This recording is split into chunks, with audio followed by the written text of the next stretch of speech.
One of the most well-known monuments in the United States, the Lincoln Memorial honors one of America's most prominent presidents. The memorial is located in Washington, D.C., along the National Mall and a part of the National Register of Historic Places. The Greek neoclassical temple houses the giant carved statue of Mr. Lincoln sitting prominently looking out over the mall of the country he fought to preserve. The creator of the memorial thought it would be best to create a memorial of a man who defended democracy in the style from the birthplace of democracy.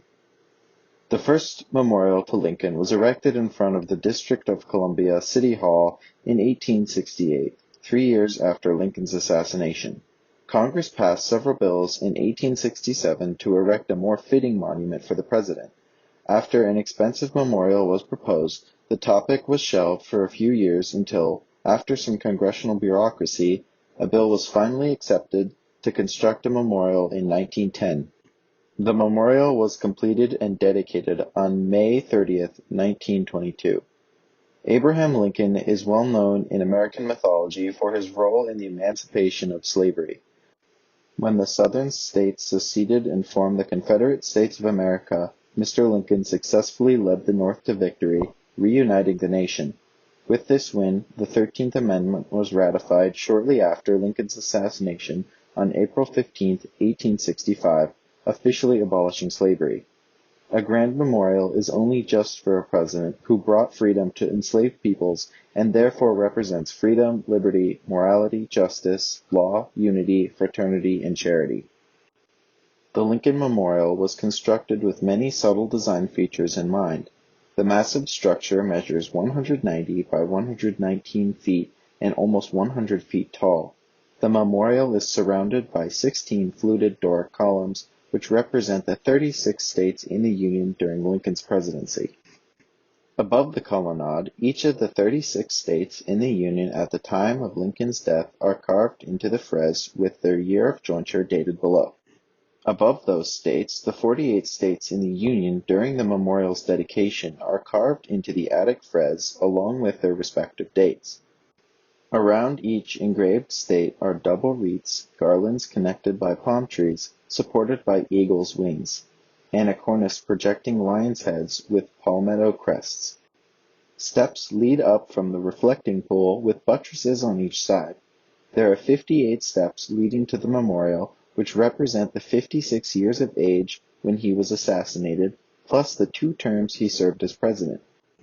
In total, the 87 steps from the reflecting pool equal the 77 years from the Gettysburg Address. The interior of the memorial houses Mr. Lincoln. There are 2 chambers on either side, where the Gettysburg Address and his second inaugural address are carved into the marble. Above each are murals representing Lincoln's principles. On the north wall, unity, charity, fraternity, and on the south wall, freedom, morality, liberty, justice, and law. The ceiling has bronze girders with marble panels in between, soaked in paraffin to increase transparency. Mr. Lincoln sits in a chair, contemplating. Attitudes are reflected in both his hands and feet. One hand remains clenched and the other foot is stern. This represents his determination. The other hand and foot are relaxed, a notion to his fun, charming side. This masterpiece weighs a staggering 159 metric tons. Lincoln's arms rest on top of Roman fasces, a note to the themes of the mall and building. Above him, the quote, "In this temple, as in the hearts of the people for whom he saved the Union, the memory of Abraham Lincoln is enshrined forever," is engraved in marble, honoring those who served in the Civil War. The Lincoln Memorial serves a lot more than simply honoring Abraham Lincoln and his values. In fact, the memorial acts more like a monument because it has been the site of numerous movements in history.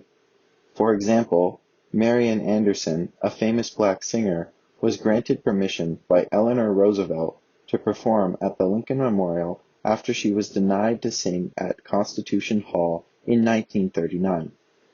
Most famously, however, the monument was the site of the March on Washington for Jobs and Freedom, where Martin Luther King, Jr. delivered his famous "I Have a Dream" speech. This event, on August 28, 1963, marked the 100-year anniversary of Lincoln's Emancipation Proclamation.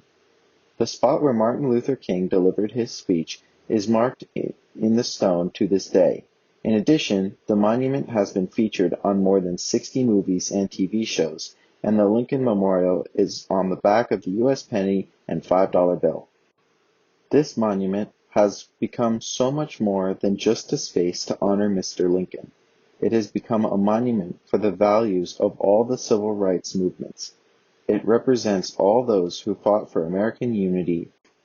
It represents Black rights, and it represents people's ongoing struggle for liberty and justice. The monument brings together all the states, slaveholding or free, and it brings together all of Lincoln's fight for his country. He sits, staring at the country he loved, while his legacy sits on. Although he is no longer alive, the Lincoln Monument will always be a symbol of freedom, liberty, morality, justice, law, unity, fraternity, and charity.